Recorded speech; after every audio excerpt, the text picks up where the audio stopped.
Welcome back. I'm sure you've been wondering who our guests are this morning. We're very pleased to welcome media analysts on the main set, Mr. Shawnee McCurry, and of course, Mr. Tebogo Detsejo. And of course, gentlemen, a very good morning to you. Thank you so much for joining us. Good morning. All right, and I'd already introduced you, Paballo. Good morning. This is SABC Digital News producer Paballo Lephaka, who has all the trending topics for us this morning. Let's start with the biggest one. What was it, Paballo?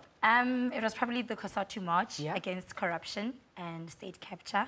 How did it do? It was probably one of the biggest stories of this week because it caught a lot of interest on social media to a point where we decided to run a poll on SABC News Online where we were asking our participants whether they think that the COSATU strike will have any impact on the issues such as state capture and corruption. We had some very interesting responses coming through, 16% saying yes, the majority, 66% saying no, it's not going to tackle any of these issues.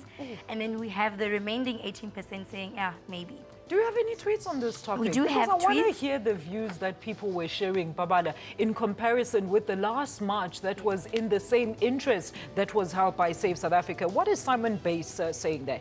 Simon Bays, he was basically just retweeting pictures that were put up by Griselda Lewis. I see. And then we have a tweet coming through from Tebogo Barnes. What is Tebogo Barnes? Tebogo Barnes was basically saying that the hashtag COSATU strike wasn't influential enough.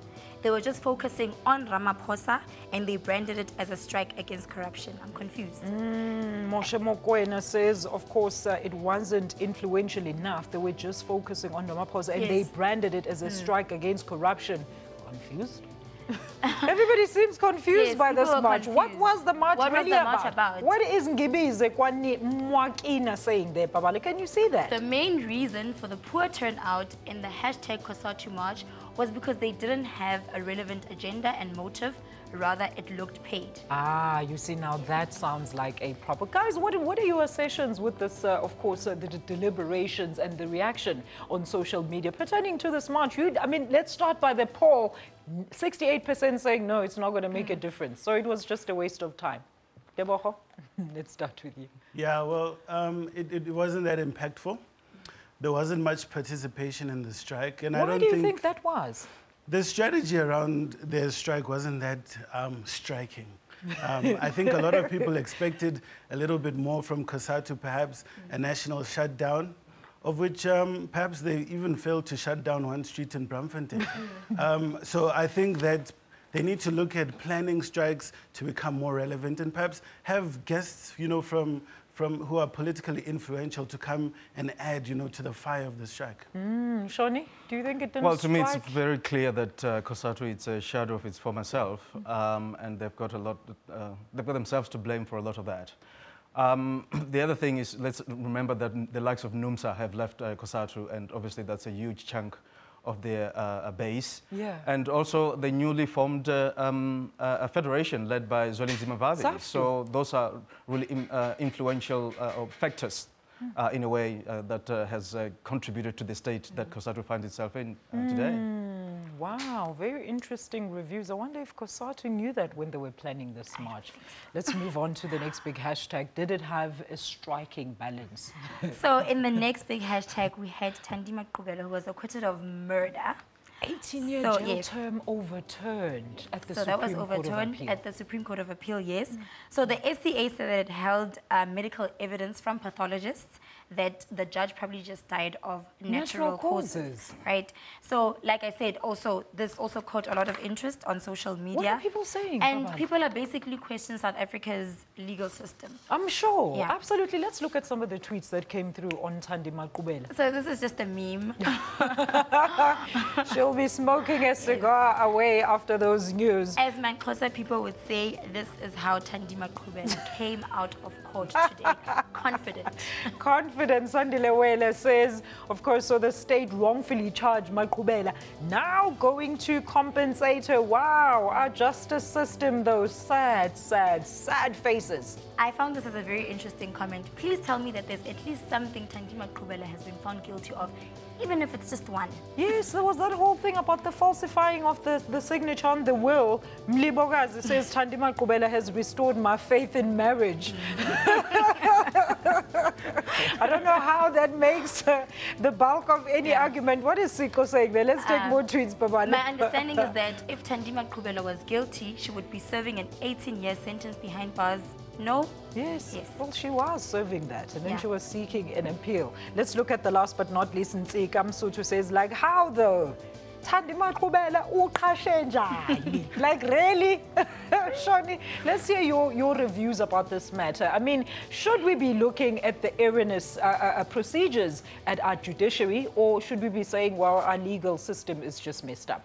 Actually, what it does say, to me, it does confirm that our judicial system actually works. Remember, we have different layers of it. So you have a magistrate level, you have higher courts, you have Supreme Court of Appeal and the Constitutional Court. And that is to make sure that if a mistake has been made along the way, somebody else, will be able to correct that at a higher level. Because remember, she was convicted based on circumstantial evidence, and maybe a higher court or a court of appeal did not find that to be sufficient to send somebody away for 18 years. And to me, that is a victory of our judicial system. Rather than the opposite. I'm not happy about that, though, Tebogo, because then what does it say about the primary phase of judiciary? Are we saying that we have to go to all these the other courts in order to verify whether you're guilty or not? Because people are not just going to say now, if you're proven guilty in a normal court, it's going to take the appeals court to overturn your judgment. I think this reaffirms the fact that you're innocent until you're proven guilty. Yeah. A lot of us, as soon as somebody is accused of something, even if it's a huge crime, we pick a side. We pick a side. Yeah, we judge them. And once they're acquitted, we continue calling them whatever it is, murderer or fraudster, even though they've been acquitted. So I think this should teach us, to rather not judge somebody based on the first accusation that is made, but judge it after the evidence has been tested. Very interesting, Tebogo. Very interesting. So even if it is a guilty thing, even if they're not guilty, we must wait for the prosecutors to appeal, because chances are they could still be guilty. Well, they might still be guilty at that point, but they shouldn't be guilty before. But shouldn't we just say that judiciary's responsibility is to find the proper evidence to convict people right from the start? I mean, why should we be going through 5 different courts to get one judgment? Well, sometimes there are certain cases that fall through the cracks. You might not have a good attorney. There might be evidence that is under dispute, and therefore only the High Court would have been able or to be in a position to scrutinize that. Yeah, you put it nice Very like that. No more argument from me. Thank you, Tebogo. Let's wrap it up very quickly, Paballo. Okay, and then we had the passing of the Playboy founder, the original king of all blessers. The Hugh founding Hefner. blesser. Yes. So he died on Wednesday at his home in Los Angeles. He was 91 years old. And then we had a range of very, very, very interesting comments coming through from people on social media. There's people his signature red jacket. Yeah, I mean, he lived his life. People saying that a lot of people wanted to live like him, although they criticize him all the time. Yes. And then in terms of the comments that are coming through, we have a tweet from All Cash Homie saying, the world's biggest playboy passes away.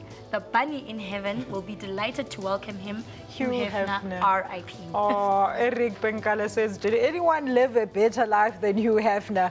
I'm pretty sure the answer is no. And then, Alicia, we had some other very interesting comments coming through from people saying that, well, in as much as he was like this, Hugh Hefner, he was the original blesser. Yeah. Other people are saying, well, he did objectify women. Like these comments coming through here, it says, I've been reading praises of Hugh Hefner as a civil rights campaigner. I'll reserve my praise for activists who did not objectify women. Very interesting observation there. What do you think about that, Shani?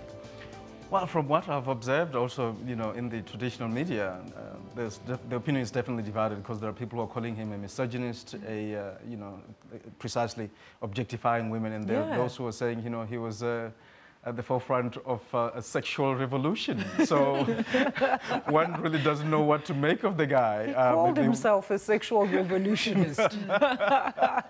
Tebogo, a quick one from you. All I'll say is perhaps society needs new role models.